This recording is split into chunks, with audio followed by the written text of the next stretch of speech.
estar a ler alguns dos artigos de balanço, chamaram-me a atenção, enfim, um desses artigos chamava a atenção para uma reportagem, digamos assim, uma reportagem que saiu numa grande revista americana, super prestigiada, chamada New Yorker, e o título da reportagem era Entre os eleitores americanos mal informados. Portanto, e era uma viagem a um estado do sul da América, a falar com pessoas que não ligam à política, ou só ligam de vez em quando, e que já deixaram de confiar na grande informação, confiam sobretudo nas redes sociais e nos conselhos dos amigos, coisas que nós temos falado aqui imensas vezes, mas que no retrato desta revista, que é uma revista com muito bons artigos, mas super elitista, a New Yorker, portanto, quem conhece a imprensa americana sabe isso, é uma revista muito, muito elitista, é bem um retrato da forma, olha, não é exatamente a mesma coisa, mas faz-me lembrar muito um livrinho muito antigo, que eu não sei se está disponível no mercado ainda, escrito por Álvaro Cunhal, chamado A Superioridade Moral dos Comunistas. Portanto, e que é muito aquela lógica de que há uma elite, naquele caso a elite eram os comunistas, portanto, podem ser outras elites, que têm uma superioridade moral porque eles é que sabem o que é bom para as pessoas. E, portanto, e às vezes é quase diferente o que é que as pessoas pensam. Portanto, porque eles sabem, eles são conhecedores, eles têm, no caso dos comunistas, tinham a ciência da história, portanto, havia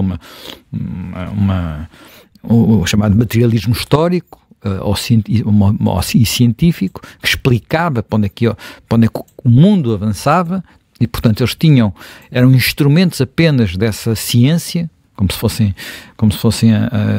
digamos, a força da gravidade ou a energia nuclear. Não, eles eram apenas instrumentos dessa ciência.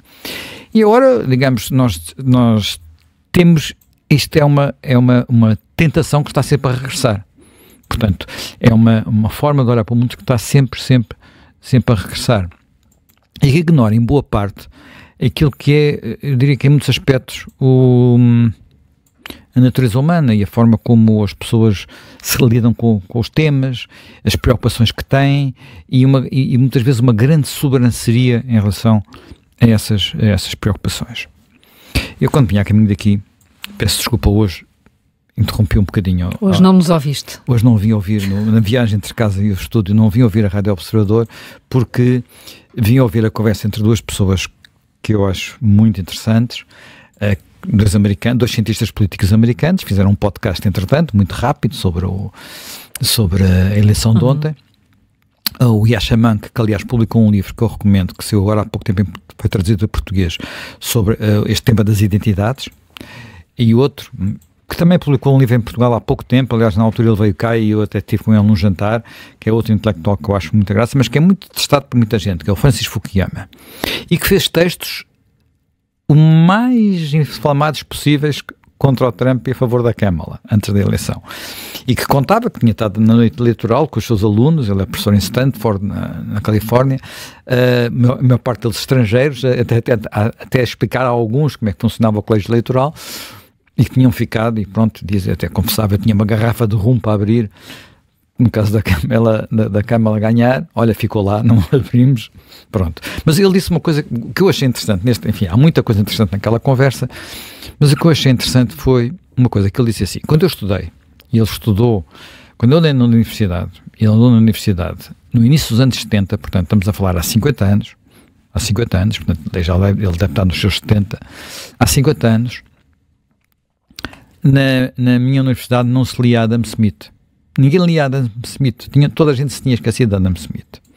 E quem ia tirar um curso de economia eram vistos como assim, umas pessoas um bocado egoístas e coisas. Depois passamos um bocado para ele usa isso a propósito da mudança cultural gerada pela eleição de Ronald Reagan, portanto, que é eleito em 80, portanto, no final precisamente, portanto, ele estava a sair da universidade, tinha saído há pouco tempo.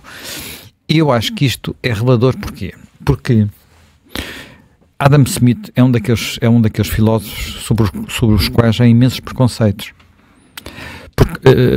Porque acha-se que Adam Smith se resume àquela frase da mão, como é que é? Mão invisível, da mão invisível. Quando ele é muito mais complexo. Adam Smith tem duas grandes obras, a Riqueza das Nações, que é mais conhecida, e depois uma outra, que porventura é mais importante, e é mais densa, e é mais instrutiva em muitos aspectos, que é a Teoria dos Sentimentos Humanos. Que no fundo, o que ele elabora, o que ele discute, é aquilo que nos motiva para fazer uma coisa ou fazer outra. E é uma obra interessantíssima, que quase ninguém conhece, mas que no fundo ajuda a perceber, ajuda a perceber porque é que se fala de uma maneira ou de outra, muitas vezes, não é? E a importância que tem, quer dizer, nós vamos trabalhar, mesmo que seja um trabalho mal pago, porque sabemos que estamos à procura de qualquer coisa que é uma recompensa, mesmo que seja uma recompensa pequena. Ele começa por aí, por uma coisa tão simples como esta. Portanto, e vai por aí adiante. É um texto, é um livro muito grande, penso, são dois volumes, portanto, está editado pela Gulbenkian, quem quiser pode ir, está nos clássicos da Gulbenkian, pode ir buscá-lo. E eu achei, sobretudo, interessante isto, porquê? Porque Rafael é muito revelador. Repare, ele estudou no princípio dos anos 70. Portanto, ele estudou a seguir à convulsão dos anos 60 nas universidades americanas. E, portanto, estudou numa altura em que essas universidades tinham dado uma enorme cambalhota, portanto, e tinham-se tornado, há quase um certo paralelo entre o que as universidades eram nesse período e o que são hoje. E as universidades, para todos os efeitos, formam as elites. Portanto, e quando essa formação das elites é de alguma forma, o termo é um bocadinho forte, mas defeituosa, quer dizer, e nós falámos também disso aqui muitas vezes, quando a universidade, que é um sítio onde se deve discutir, quer evitar a discussão, e isso está a suceder em muitas universidades americanas, tem que haver uma dissociação obrigatória entre as elites ou as elites formadas desta maneira e uma grande parte das pessoas que não passou por essa experiência e passou apenas pela experiência do dia a dia. E desse ponto de vista, eu acho que uma das coisas que talvez possamos tirar, uma das lições que talvez possamos tirar do que se passou nesta eleição e do que se está a passar noutras eleições é a necessidade de ser mais humilde e de tentar perceber melhor. E isto, atenção, é uma coisa que tem a ver, quando falo de elites, estou aqui a falar, não estou aqui a falar apenas dos governantes, nem estou a falar apenas dos políticos, nem estou a falar apenas dos professores universitários, estou a falar de uma outra parte das elites que é muito relevante, à qual eu também já me referi ontem, e que designadamente ao entrar hoje, ontem designadamente, em alguns artigos da imprensa americana, ainda percebi melhor, que é a dissociação entre as elites mediáticas, jornalísticas, as figuras da televisão, as figuras dos jornais e a realidade. Eu hoje de manhã dei aqui um exemplo de uma coisa que me deixou quase siderado, que foi, eu leio, não direi todos os dias, mas quase todos os dias, no New York Times. O New York Times é provavelmente o jornal do mundo com mais recursos. Enfim, não sei como é que são os chineses, é capaz de haver umas coisas na China, no Japão, com recursos ainda maiores. Mas no nosso mundo ocidental é o jornal do mundo com maiores recursos, mais rico, com mais redação maior, que consegue fazer mais coisas. E tinha um artigo, e portanto mandam uns mails a alertar e uns push, e havia, a certa altura vinha um que era 10 consequências da eleição de Donald Trump. E eu, isto deve ser interessante, importante, e comecei a ler. A certa altura, uma das consequências era, ele dizia assim, bem, isto, no plano interno e no plano externo, correu tudo muito bem nos últimos 4 anos, tem estado tudo estável, e agora vai ser uma convulsão. Eu dizia, mas em que mundo é que estes... Quer dizer, isto foi, atenção, passou por... lá em níveis de editores. Portanto, houve um editor que teve que decidir mandar aquilo por mail, um editor que teve que mandar push, houve nível de editores, assim, mas Isto está aqui escrito. Estamos a falar de 4 anos em que se iniciou uma guerra da Ucrânia, em que a crise do Médio Oriente atingiu um nível que não atingia há décadas, em que a dissociação entre o mundo ocidental e os BRICS está em ponto de ruptura, em que há uma os Estados Unidos, a questão do Afeganistão, que foi tão a questão do Afeganistão que foi tão dura, e toda a gente diz que foi estabelecido. E há aqui um jornalista que escreve um texto baseado em que estava tudo a correr tão bem e agora vai tudo correr tão mal porque chegou outra pessoa. Quer dizer, eu posso dizer que se calhar vai correr pior ainda. Tenho toda a legitimidade para dizer isso e para temer isso. E eu ontem aqui disse que em algumas frentes, designadamente a frente ucraniana, se calhar vai correr pior. Mas não posso dizer que estava tudo bem, não é? Portanto, e isto mostra uma falta de, no mínimo, de empatia com o que está a passar à nossa volta, que me deixou realmente preocupado. Bem, dito isto, eu acho que, e ainda agora a tua pergunta sobre se estamos condenados a líderes apenas como Trump. Trump é um líder que tem umas características em muitos aspectos únicas, quer dizer, porque ele é ao mesmo tempo um palhaço, um clown, quer dizer, um artista, um charlatão, é várias coisas ao mesmo tempo, uma pessoa imprevisível, um ator. É alguém que eu estava uma das reportagens, eu ouvi uma reportagem sobre o seu último comício. Repara, é um comício depois de uma campanha que durou, no caso dele, mais de um ano. Infernal. Ele tem 78 anos. Ele disse que fez 900 comícios, não foi ontem no discurso? Pois, acho que tirou com essa 900 contabilidade. No último comício, eu já não sei em que cidade é que foi, não sei se foi Milwaukee, é uma coisa assim do género. No último comício de todos, ele falou 1h30 e dançou no fim. Ele tem 78 anos. Quer dizer, é uma energia que uma pessoa fica... Quer dizer, agora pode ser assim, uma parte do discurso dele já não era muito bem, já não era bem articulado. Portanto, já há ali sinais, sendo eu cruel, de alguma senilidade, mas não é dependência total do teleponto. Atenção, que outros políticos americanos dependem. Portanto, ele acho que falou quase meia hora antes de começar a olhar para o teleponto, não é? Portanto, o teleponto, antes disso improvisou meia hora. E pronto, quando ele faz isso, aquilo vai assim um bocadinho caótico, não é? Mas a energia física era uma coisa que quer dizer, não pode deixar de impressionar, não é? Não pode deixar de impressionar. Portanto, estes fenómenos, nós não podemos ignorá-los completamente. Portanto, e temos que tentar perceber porque é que eles atraem tantas pessoas. E eu acho que ainda estamos no princípio de perceber isso, e há algumas respostas que provavelmente nós não vamos gostar delas. Algumas respostas não vamos gostar delas. Olha, uma das coisas que neste podcast que eu vim ouvir, desculpa lá, mais uma vez, Carla, não te estar a ouvir a ti. Perdeste belos conteúdos. Portanto, havia uma coisa que eles estavam a começar a falar, é longa, que ele dura mais de uma hora, não tive tempo para ouvir todo, mas eles estavam a começar a falar de uma coisa que é muito incómoda, designadamente para mim, que é eles dizerem, há uma clivagem na sociedade americana, homens e mulheres, e nós sabemos, falamos dela, porque também há essa clivagem noutras sociedades europeias, no que diz respeito ao voto, e essa clivagem tem a ver com, isto é horrível, o ressentimento dos homens relativamente ao poder que as mulheres têm, e designadamente ao facto de haver muitas casas onde são elas que ganham mais. São elas que sustentam a casa. Isto é uma coisa que eu sou homem, não é? Portanto, para mim, quer dizer, venho de um mundo que era diferente, em que o homem sustenta, garante a família, garante a família, venho de um mundo que é diferente deste, e isto é alguém que está a olhar, apesar de tudo, são dois cientistas que estão a olhar para o que está a passar e estão a tentar perceber.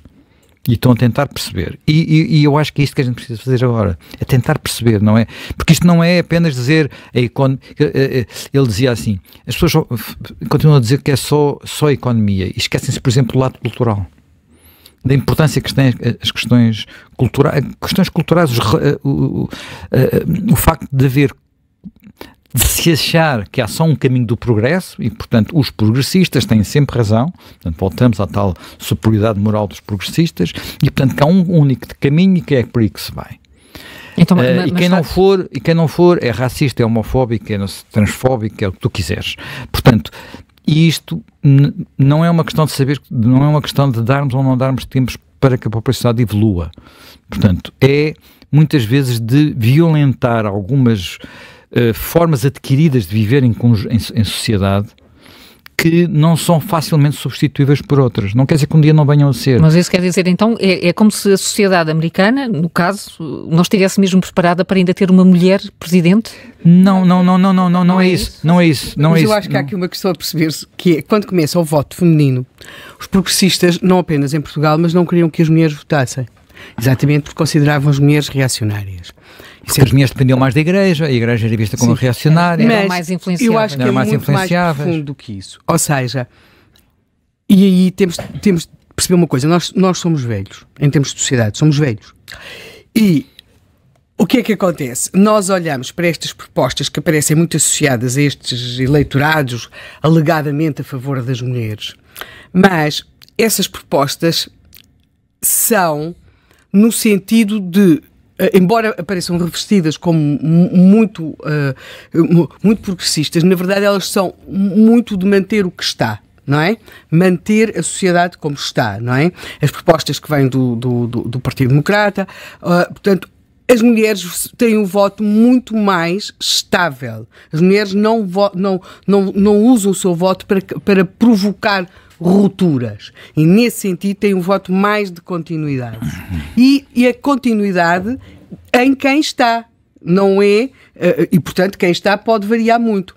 Ao passo que os homens mostram uma maior disponibilidade no seu voto para, através do seu voto, causar ruptura. Porque aquilo que nós estamos a viver neste momento são rupturas que são causadas através do voto. Não são rupturas causadas através da urna de voto. Não na rua. E o nosso problema é que nós temos uma linguagem e uma forma de olhar, como se estivéssemos a olhar para as sociedades dos anos 60, 70, em que quem era progressista dizia umas coisas. O problema é que os progressistas dos anos 60, 70 são os velhos de hoje.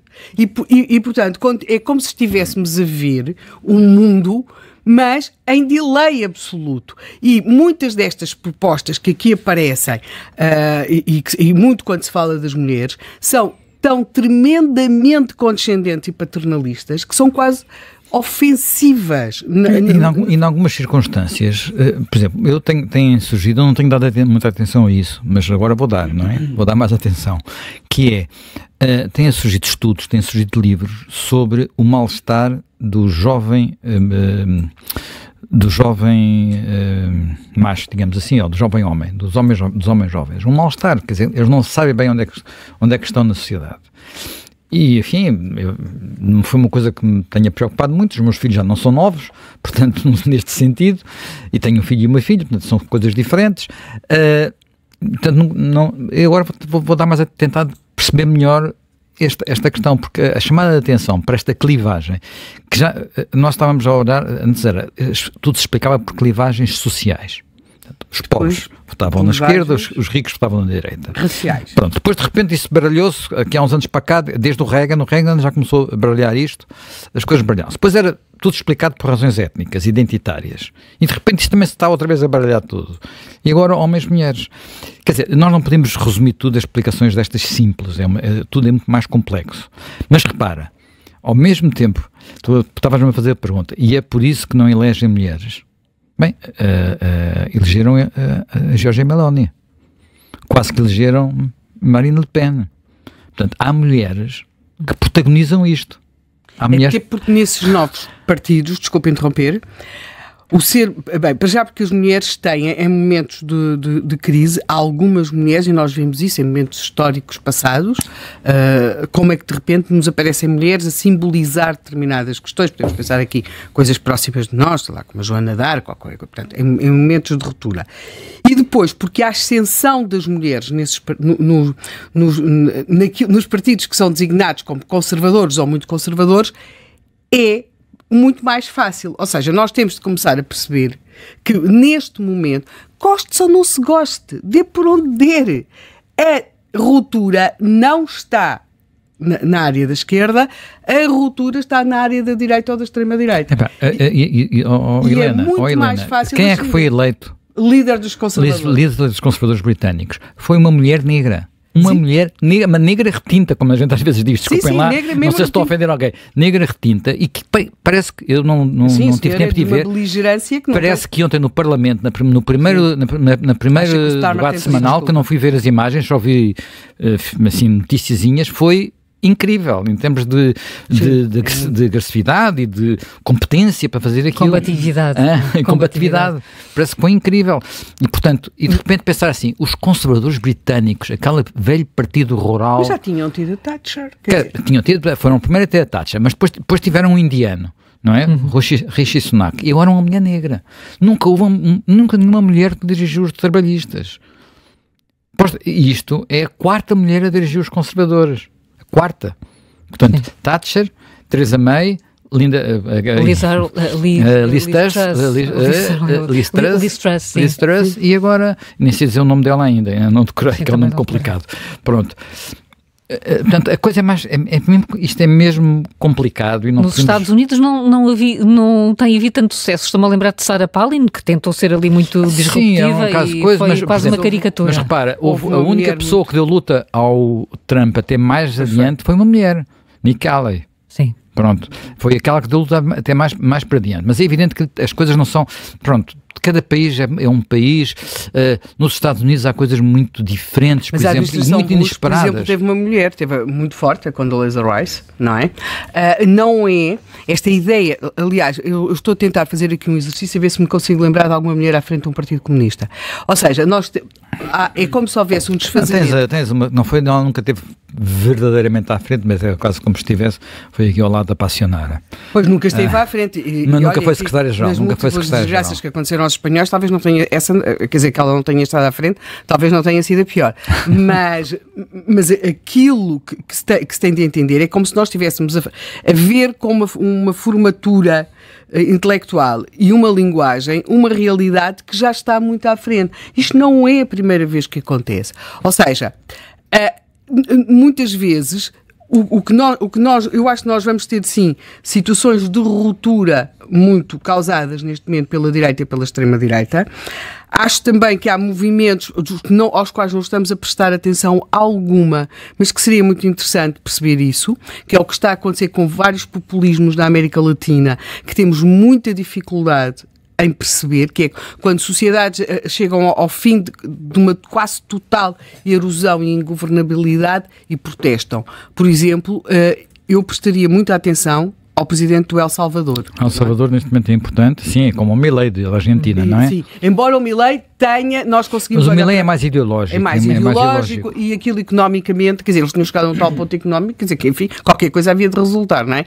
Mas o caso do El Salvador, e este problema coloca-se em muitas sociedades do mundo, que é, embora não, felizmente com aquele grau, que é, sociedades ficam quase praticamente ingovernáveis por questões de segurança. E como é que pessoas que se apresentam relativamente desideologizadas conseguem chegar ao poder e ele está a ser eleito democraticamente, mas com percentagens fantásticas, mas como é que isto vai colar? Portanto, eu acho que nós, sobretudo, temos de perceber duas coisas que nenhuma delas nos agrada, que é uma, que nós estamos velhos e que, segunda, a nossa forma de olhar para o mundo também está particularmente envelhecida. E a não ser para aí nos vinhos, o envelhecimento não costuma produzir... Assim, e não em todos os vinhos. Pois, não em todos os vinhos. Sou profundamente ignorante na matéria, sim, portanto estou a pensar no vinho do Porto, que é uma coisa da qual, apesar de tudo, não sou tão ignorante como nos outros. Bem, mas só porque só mesmo para, só mesmo para concluir, estamos aqui fatalmente condenados. Só introduzir rapidamente, sim, que era... às vezes acha-se que há países que ficam condenados a ficarem sob a tutela de partidos a que chamamos populistas, e um desses dizia-se que era a Polónia. Pronto. A Polónia, de facto, foi governada durante 2 mandatos seguidos por um partido muito nacionalista e, em termos económicos, enfim, quase comunista, e muito autoritário em alguns aspectos, e perdeu as eleições. E foi-se embora. E veio quem? Atenção, aqui também este aspecto importante. Veio um líder do centro-direita. Não foi substituído por uma coisa polarizada do outro lado. Foi substituído por um líder de centro-direita que era um líder com carisma também, com enorme energia, chamada Donald Tusk, enorme energia, ele foi, que conseguiu uma coisa que nós aqui em Portugal acharíamos impensável, que é sair para Presidente da Comissão Europeia e regressar outra vez para ganhar as eleições. Nós condenamos ao próprio absoluto quem quer que saia do nosso país, pese a ser um cargo internacional. Portanto, e aí, curiosamente, sabes, foram muito importantes as mulheres e as mulheres jovens. No caso concreto da Polónia. Porquê? Porque o partido, o PiS, não é? Que era o partido que estava no poder, exagerou na questão, neste caso concreto, do aborto. Portanto, levava aquilo para um ponto que de facto provocou uma coisa. E depois houve uma capacidade de baixo de organizar movimentos, portanto, sociais, que coalesceram, e depois houve também o talento do Tusk para conseguir uma vitória. Eu falei com polacos e pessoas que vivem na Polónia, uma semana, 15 dias antes das eleições. E eles estavam, o receio deles era se o PiS ganhava sozinho ou se ia ganhar com outro partido que ainda os assustava mais. E depois ganhou a oposição, que era uma opção de centro-direita. Portanto, isto, quer dizer, não há uma fórmula fixa, não há uma única fórmula, as coisas são muito mais complicadas do que os esquemas mentais que muitas vezes dominam, inclusive a interpretação mediática destes fenómenos, e por isso nós, em relação a tudo que está a passar, ou vai passar ou que já se passou com a eleição e agora a construção da administração Trump, se eu posso dar um conselho, esse conselho é: vamos procurar ser inteligentes no sentido de perceber aquilo que está à nossa volta. E para perceber o que está à nossa volta também precisamos ser humildes.